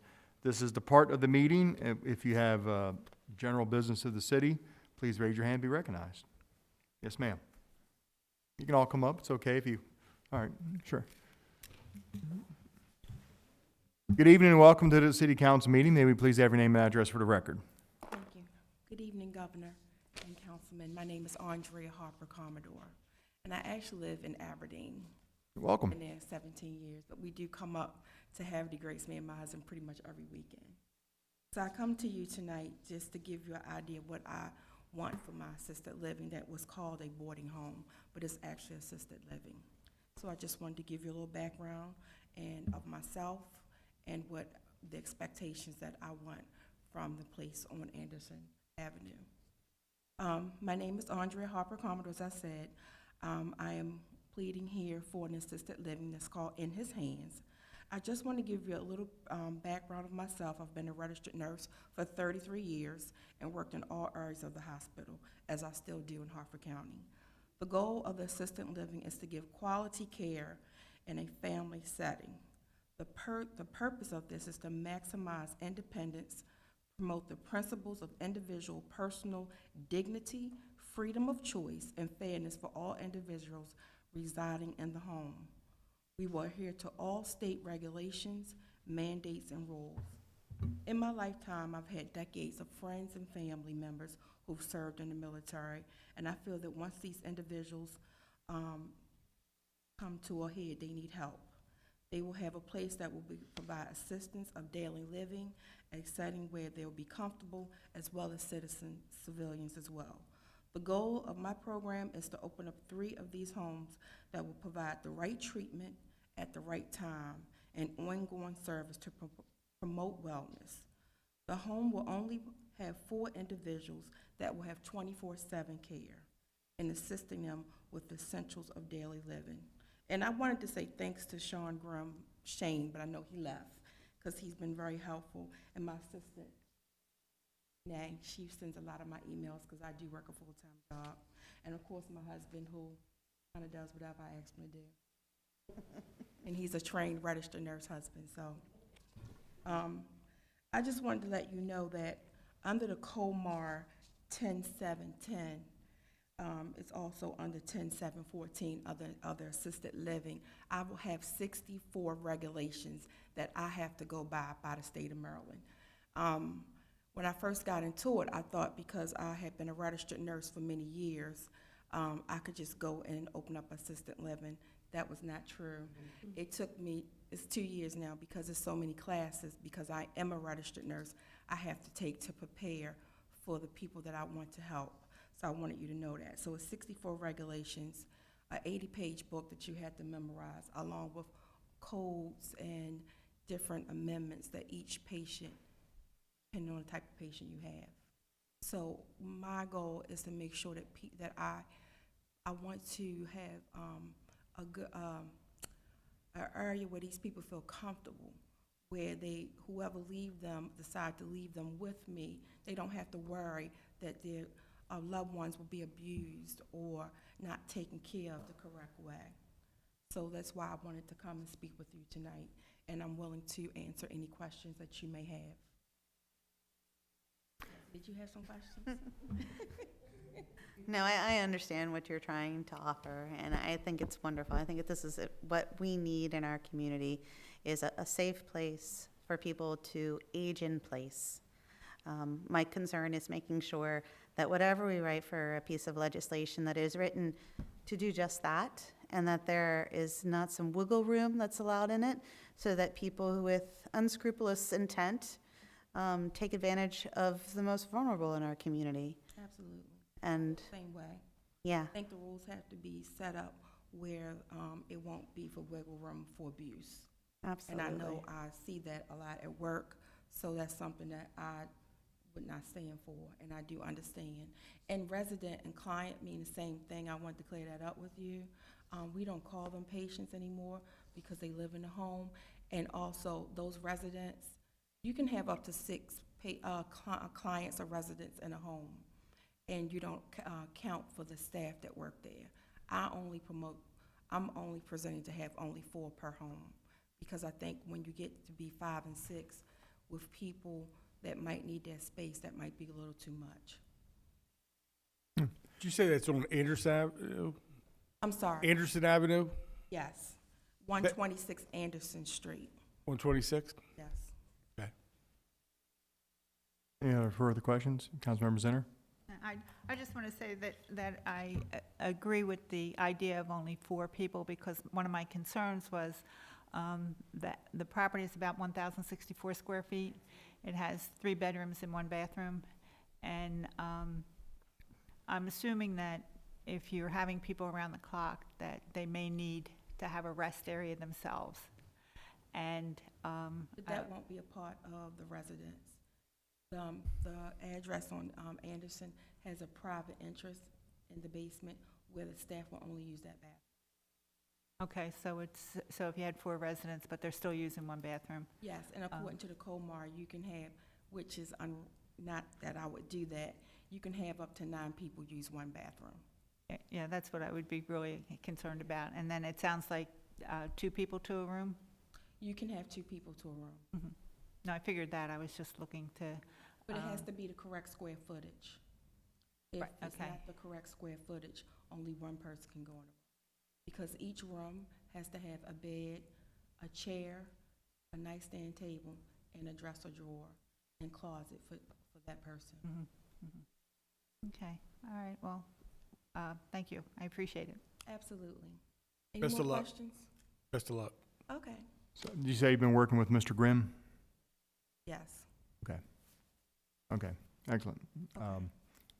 Did anyone have any more questions for me? Good. I just wanted to make it clear the difference, and if you have any questions, I'm willing to answer. Any further questions? Thank you, ma'am. Thank you for your time. Thank you very Mayor and much. Councilman, I appreciate it. You betcha. Thank Thank you. you.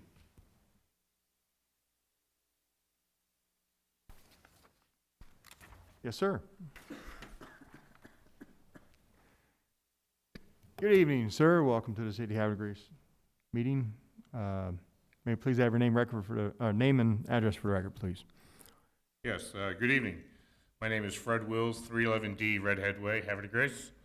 I'd like to thank the mayor, the city council, and the citizens at home for listening to me for a few minutes. I'm here representing the community projects of Havre Grace, the annual Thanksgiving dinner. Normally, we wouldn't come in this early to say what's happening, but given the situation with coronavirus, people are wondering if we're having the event. Yes, we are. And I'm going to run through some of the statistics and the details on that now. The dinner will be on Thanksgiving Day, 26 November. It will be prepared at the Havre Grace Community Center up at 100 LeGarrette Lane, which is behind the elementary school, Meadowvale, up off of Route 155. I'd like to thank the city for the use of the facility. We are going to host the dinner, but we're going to have some changes, obviously, given the food environment today. This year, the dinner will not be served in-house. That's the biggest change. Now, in-house counted for less than a third of our meals, so it's an impact, but it's not a big one. Over 2/3 go out the door to be delivered, and we can still do that. Working inside the building to prepare the meals, we have to do a lot more than we did in past in terms of, the checking everybody at the door and all the things that you can just imagine what restaurants do every day. So we'll have to pick a lot of that up. We're also going to have a curbside pickup offered to be what would have been the in-house meals. And as in the years past, the in-house meals were also considered takeout if people wanted. They could eat one and take one home. So that's what we figure. It's a difference, but what I get to later is we're still planning to serve about 1,400 meals this year. So it's about the same amount of food for us to go out and get everybody set together and to cook and prepare. Speaking of preparing, if volunteers would like to, they could show up around 8 o'clock at the community center. Those would be the people who come inside, help us prepare the meals. If you're a delivery person, some families do both, some families just do the delivery. The delivery, if you show up around 9:15, we're not going to have the delivery folks come in the building like we have in the past. We're going to have them outside. We're going to try to work out a car caravan style, just as circles and correct people. And if it's Aberdeen, it'll be in one side, Havre Grace another, and try to get the meals out. What we used to do indoors, we're going to try to do outdoors. And then all the meals will just come out to the curb, and people will just drive by, say how many. I've got 16 meals, give them what they need, and send them hopefully on their way. And if you would like to have a meal delivered, once again, it would be called Don Osmond at 410-939-5412 or 443-243-7493. He takes the calls for either a meal delivery or for volunteering. If you have a group that wants to help, like Shane Grimm helped us last year and I plans to this year. So he's had a big night tonight, but he does a very good job. Just give Don a call so we know how many people, we can let them know what they need. Basically, we're going to measure your temperature on the way in. We're going to give you the personal protection equipment if you don't have it. We'll have extra there, gloves, masks, whatever it takes to get the meals done. If you want to deliver donate some sort of product, call myself, Fred Wills, at 732-614-6178. Now, I want you to note that if you're going to give me a frozen turkey, I need it by 16 November because I have to thaw them and cook them, and we cook on Monday, the Monday before Thanksgiving, so they have to be thawed and ready to go. Speaking of turkeys, save your grocery points. They're starting to save them up. Give me a call. I'll help it out. We're going to have a program with Weiss this year, whereas if we tell them it's dedicated for our effort, they'll put them aside, and I can just pick them up in bulk, which is a little handier this year. Thanks, Casey. So that's the thing, which will be a little different.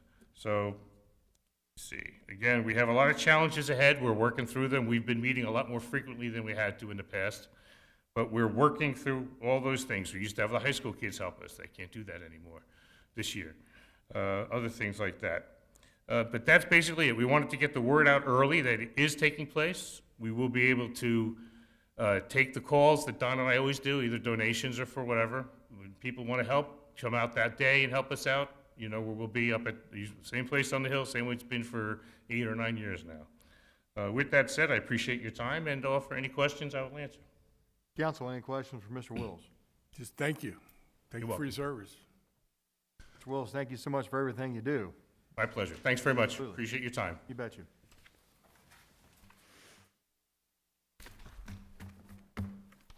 Okay, we're going to go to item number 19, which is adjournment. Council, have a motion to adjourn. Second. Motion by the council president, second by Councilman Robertson. I think I got every second tonight. Questions or comments? All those in favor say aye. Aye. All opposed say nay. Nay. Motion to adjourn carries 5-0 in the affirmative. The time is now 8:56. Thank you very much, everybody. Have a good evening. Be safe, everyone.